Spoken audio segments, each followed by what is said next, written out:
Hello and welcome to News in Depth here on TVP World with me, Ashim Kumar. Poland's Prime Minister Donald Tusk has declined to join Donald Trump's proposed Board of Peace while fast-tracking EU safe funds to strengthen its military. At the same time, Viktor Orban has called Ukraine an enemy of Hungary for asking for a ban of EU imports of Russian oil. We discuss the geopolitical implications of these actions with TVP World Editor-in-Chief Michał Broniatowski. Michał, welcome back. Great to see you. Good to see you too. Thank you. So we start as usual with a soundbite. Let's listen and I'll get your view on it. I have heard from Foreign Minister Sikorski that our embassy in Washington has received an invitation to the inaugural meeting of the Board of Peace, which will take place on February 19 in the United States. The invitation is addressed to the Polish Prime Minister or President. It is open. I think this is the moment to say quite clearly and unequivocally that in the current circumstances, when it comes to the principles, status and immediate goals of this body, primarily related to the reconstruction of Gaza, as well as certain doubts of a constitutional nature, I would say regarding the shape of this council, mean that Poland will not be joining the Board of Peace. OK, so there are two issues that he highlighted there. One was that this money was going to go towards the reconstruction of Gaza, and the second one was that there were some constitutional issues, and those are the reasons for rejecting this invitation. Your thoughts on those? Well, I think the main reason is complete lack of clarity about what this council, this board would look like, how would it operate, and firstly, how come it says that it's going to be run by Mr. Trump? How about the time after his term as president expires? Who knows? There are so many unclear things that that create question marks, and then Poland is not alone. There's no other EU country apart of Hungary has joined, or well, we just heard that Italy also declined. Apparently, the closest one of the at least the closest ally of all those big members of the European Union also said no. So. In the end, this billion is not a very big problem for a big country, but it's a good point as an argument against it. Plus, this constitutional argument is, joining it wouldn't be against constitution. It would be against constitution if Poland joined without the agreement of the government, then supported by the agreement of parliament. Right. So, I mean, you raise a number of issues, and these have been discussed ever since Trump actually raised the whole idea of Board of Peace, because he's going to be president for life, and, he makes all the final decisions, and, and if you look at other people sitting around the table, like, Putin and Orban, I'm sure that Prime Minister Tusk wouldn't feel very comfortable in that company anyway, would he? Well, in the company of Putin and Lukashenko, invited for the board, which has peace in its name, would be a bit ludicrous. So this was the main reason. Probably he wouldn't be sitting there because the president wants very much to be seen internationally. So. And he is representing Poland, so... Right. So, okay. So, I mean, that all makes perfect sense. But what is President Nawrocki's view on this? Because we know that the president's been to the US a few times. He has a reasonably good relationship with Donald Trump. Does this leave the president, with some egg on his face? Well, it was a very interesting test when it happened during the Davos conference, when he was in fact forced by circumstances to refuse, or at least tell him, I cannot take a decision before the government speaks. But he could have easily ignored Mr. Tusk, the government, with whom he is in very big opposition. But it appears that it was a very rare moment in which the president was talking the same language as the government. What we see today is Prime Minister announcing that Poland is not joining a few hours before the meeting with the president of the so-called the Council of National Security, in which President wants to discuss the question of the Poland joining Board of Peace, and there's nothing to talk about now because Poland already said no. Right. Because it is up to the Prime Minister to say yes or no. Although the President Nawrocki, has been invited. It's up to the Prime Minister to say yes or no. Understood. But the President has been invited as an observer to the inaugural meeting of the Board of Peace. And Prime Minister Tusk said, well, I've actually conveyed to the President what my expectations would be if you were to attend. So do you think the President Nawrocki will attend? Materially, it changes nothing. If he wants to show to President Trump and to Poland's far-right opposition, who are supporting him, how independent he is and how friendly he is towards the United States, then he would probably go.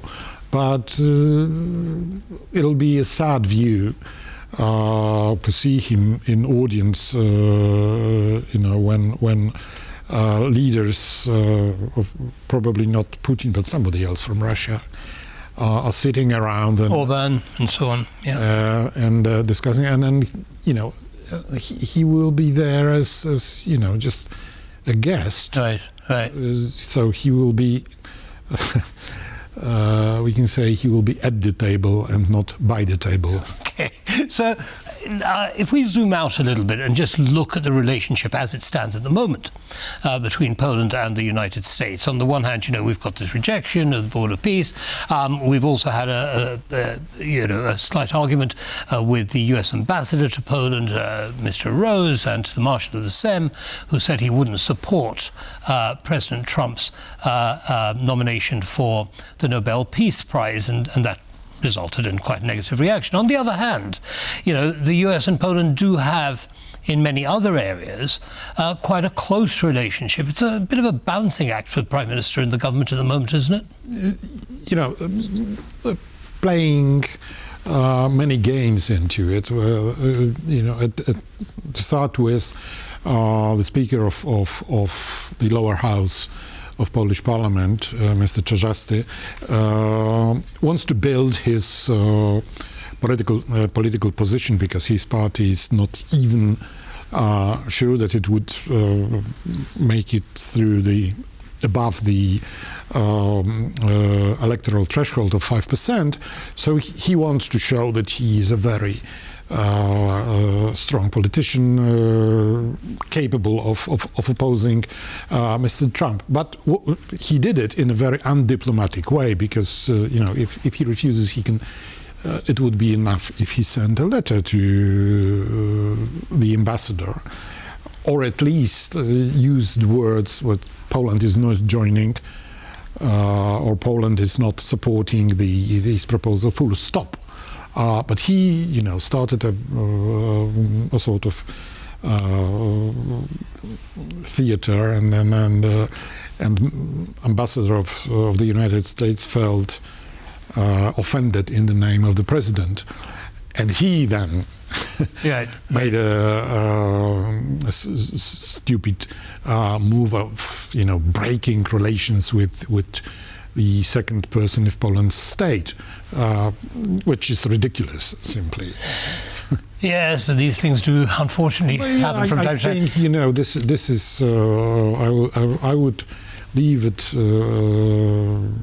commented as play of two strong egos, and forget about it, because really Americans have more than,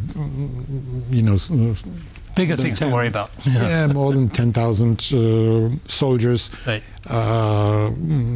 Located in Poland, and very strong presence in different bases. And America has huge interests in Poland, including nuclear power plant and Right. military supplies. So Unlikely to really move the needle on that front. I'd like to move on now to the EU's SAFE fund. I mean, Poland has been the biggest beneficiary of this, 43.7 billion euros, which have been approved by the Polish Parliament.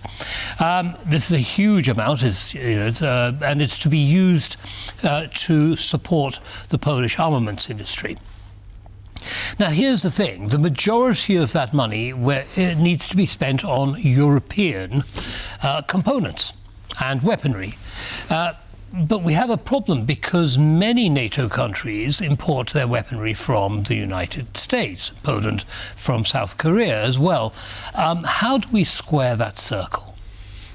Well, I think they will agree in the end. And, there are some types of weapons which are simply not produced in Europe, or even if it is going to be produced, it will take a lot of time to get them on the market. So in the end, I think that this very obstinate position by France, which even opposes purchases from United Kingdom, which is outside the European Union, this will not prevail. I think a free market will rule the whole process of spending this 150 billion euros across the European Union, and common sense will also prevail. Well, that is probably likely, but there are some questions about the amount of this loan that Poland is taking. It's a huge amount, and it is a loan, just to be clear. And the questions are around the return on investment. In other words, will Polish industry benefit sufficiently to fund the repayment of this loan? Your thoughts on that? This loan is the cheapest possible loan on the market. So Poland is already taking on a huge debt in order to finance its military buildup. Almost 5% of Polish GDP is spent on that, and this money is not being born from nothing. It has to be borrowed. For example, the huge purchases of tanks and planes from South Korea are financed from a debt in South Korea. And of course, this debt is much more expensive than the debt taken by 150 billion euros in total, probably brings much lower rate. European Union in this case is AAA, definitely, so it's cheap. Right. Well, cheap. It's relatively speaking. Relatively cheap, but it's there's no country in Europe which could afford buying this amounts of weapons in cash. Well, right. You have to borrow. And this is a good source of that funding. I'd like to, in the last few minutes that we have left, Michał, I'd like to move on to Hungary and our friend Viktor Orban, and he's been saying some quite interesting things recently. Let's take a listen. Ukraine is damaging our elementary interest by constantly demanding help and inciting Brussels to cut Hungary off from cheap Russian energy. Anyone who does this isn't a mere opponent, but an enemy of Hungary. Right, so basically there's Viktor Orbán saying that Ukraine is damaging Hungary, Ukraine is an enemy of Hungary. And what triggered this? Well, Ukraine said that the European Union should stop buying Russian energy. which is nothing new. What's behind this outburst by Mr. Orban, do you think? Well, the main thing is yesterday's decision in Brussels or at least information from Brussels that European Union is really seriously thinking about admitting Ukraine and probably Moldova and Albania already next year, into the EU on different conditions than it was usual previously. So they will be admitted into the organization, and they will, go through all this process of changing internal laws and accommodating them to the requirements of the European Union. Will take place after that, gradually. And this is not because of Moldova application or Albania's application. This is because of a necessity to grant a very, very strong political support to Ukraine when it becomes the member of the EU. It will be in different strategic situation towards Russia, which is a close friend of Budapest, of Hungary. We have to remember that for Russia, the EU membership of Ukraine is much more dangerous ideologically than the joining of NATO by Ukraine, because NATO is just a military organization, while entering the European Union shows that another former Soviet republic can become a member of democratic family of the whole Europe, and get richer and richer. For Putin, it's absolute nightmare. Yes. So that's what explain this reaction of Mr. Orban, who also said that it would be allowing Ukraine in 2027 into the EU would be an act of war. He is in the election mood now, because in exactly 2 months he will be facing Yeah. Well, I mean, we've only got a minute or so left, but before we have to go, just one last question for you, Michał, if I may. Elections are coming up in Hungary, as you say, and we've got the TISA party, which is in opposition, and they have a lead anything from 12 to 16% over Fidesz. Orban's playing dirty tricks, it seems. Sort of talk of a sex tape being released and so on. How do you assess that coming out? Is Hungary going to be a very different place if Magyar wins? I would suggest we wait these 2 months and see on Monday, April 13th, what are the results. Because, we had 4 years ago, there was this coalition of all opposition parties from left to right, and they lost, and heavily lost. Because on the last mile, Orban used very aggressive language against Ukraine, and telling Hungarians that if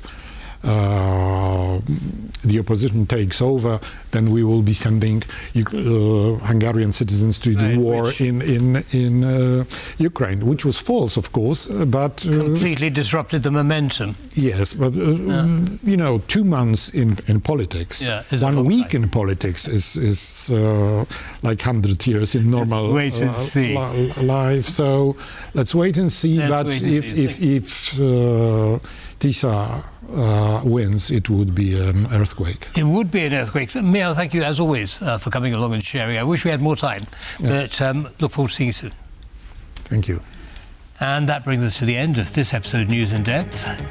Don't go away, lots more coming up. Goodbye.